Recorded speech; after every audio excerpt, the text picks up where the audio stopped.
More on Lions Countdown to Kickoff, brought to you by Andrews Institute Children's Health. As the Lions get set to take on Parrish tonight, we continue with our player interviews, brought to you by Chick-fil-A. And now we're going to talk the defensive side of the football and Gabe Tyree. Well, a linebacker last year, now you're on the line here in 25. What was that transition like? How difficult was it to make that shift?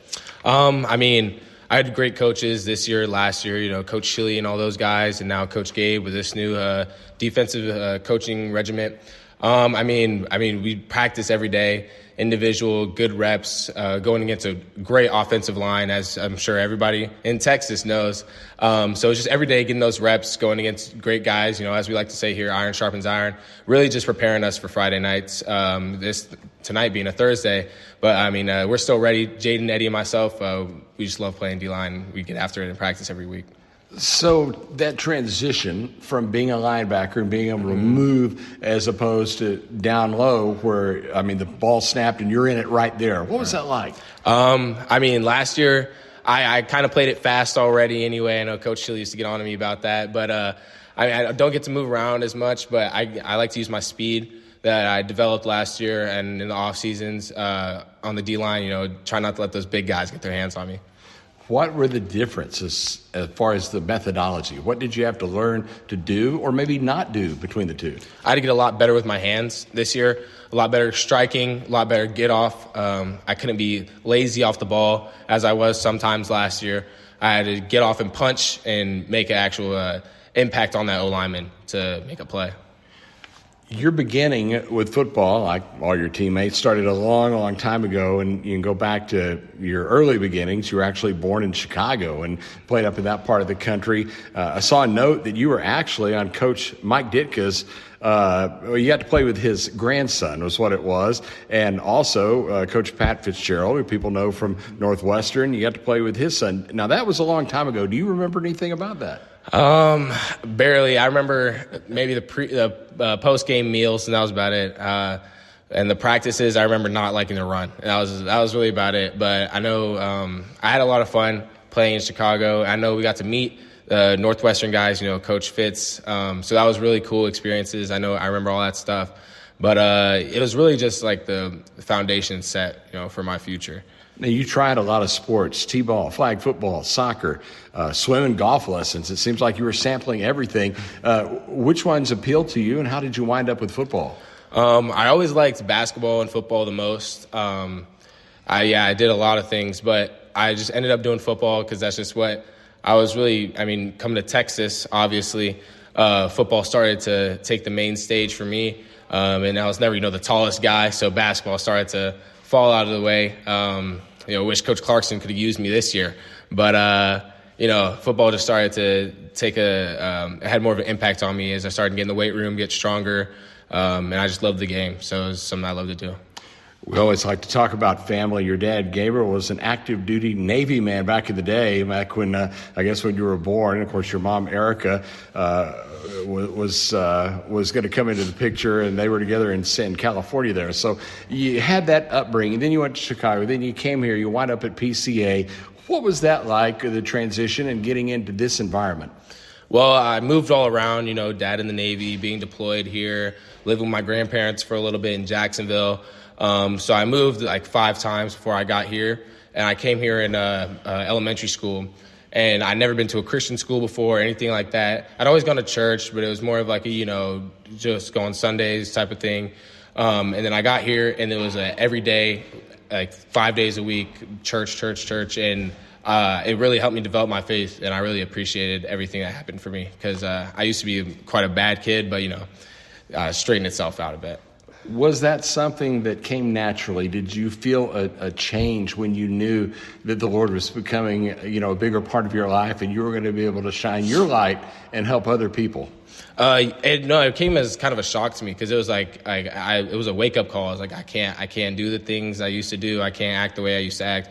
I need to see a difference in myself, which is obviously hard as a 10-year-old or whatever when I came to Texas and to Prestonwood, but over time it gradually shifted me. Now, you and your sister, Cobia, have gone to PCA now for a while. You started, I guess, in 2016. You were in third grade, and she was in pre-K. Now, what was it like, again, getting a little bit deeper into the PCA family, making friends, things like that? It wasn't too hard of a transition. I consider myself a pretty outgoing guy, and the people here are obviously very welcoming. Which is a great thing about PCA. You could ask any of the new guys; they feel like they fit in right away because we try to make it like a family type of thing here. But the shift it wasn't too bad for me. It just grew on me quickly. Yeah, I just learned I needed to make friends and get in where I fit in. So. How about you and Kid Sis? What's that relationship been like over the years? You get along well? It used to be, we used to fight like cats and dogs, but now we're getting older. She's realizing I'm not going to be here anymore. I'm about to go to college, so she seemed to be a little nicer to me lately. I love her, so I make sure I take her to eat, take her to have fun, do things with her, to spend these last couple months with her well. Be a good big brother. Yeah. All right, you got a lot of factoids to hit on here. I just gave you these quick notes, and you tell me about them. Okay, you were in the Boy Scouts, active in military youth programs. Tell us about that. That was a long time ago. That was when I lived in Chicago. I don't remember too much. I remember meeting at my school. It was like once a week or once every couple of weeks for that. That was a long time ago. That was a while ago. Okay, well, let me bring you into the here and now then. You're part of the NHS, Future Problem Solvers, STEM, big part of that, and the speech and debate team. Now, you enjoy teaching younger students at PCA about STEM. Talk about how important that is and what they get out of it. I love to teach them because it's a good way for me to be able to pour back into the community that helped me come up, obviously, here at the school. And I think it's really important for kids to get in to figure out what they like early, because if you can figure out something that you like, you can start pouring into it more and more, and you're way more prepared for it when you're older. And if I had the access to stuff like that when I was their age, I think that would have helped me tremendously. And the ACE mentorship program, very important. Yes, it was an engineering mentorship program that I was a part of last year. Met once a week for about 2 hours on every Thursday night. And that's back when I really thought I wanted to be an engineer or an architect.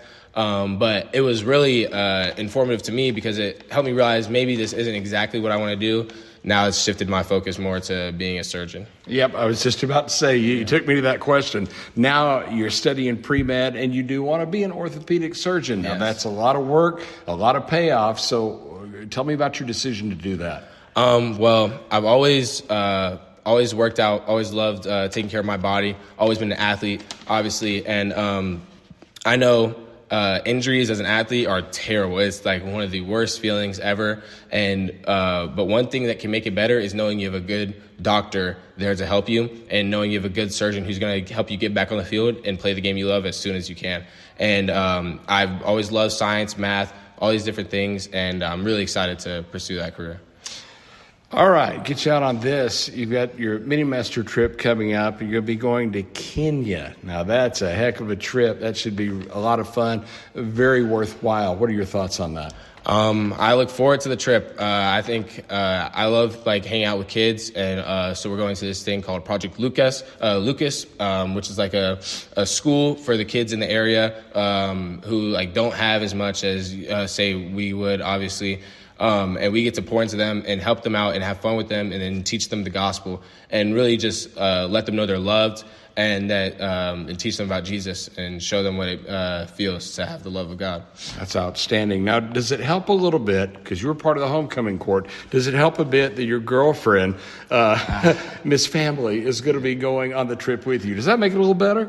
Maybe a little bit. Might have swayed my decision a bit, Yeah, but, it's still going to be fun either way. So, but I'm glad she's coming with me. Gabe, thanks so much for the time. Sir. It was a pleasure. Certainly enjoyed that. Thank you. Yes, sir. Had a good one. That's Gabe Tyree on the defensive line. We appreciate him spending some time with us here on the countdown to kickoff. And again, it is brought to you by Andrews Institute Children's Health. We'll have more coming up shortly as David Stoltzman will rejoin us in the booth. And of course, we've got the Donnie Yantis show coming up in just a bit. It's the Lions and Parrish tonight.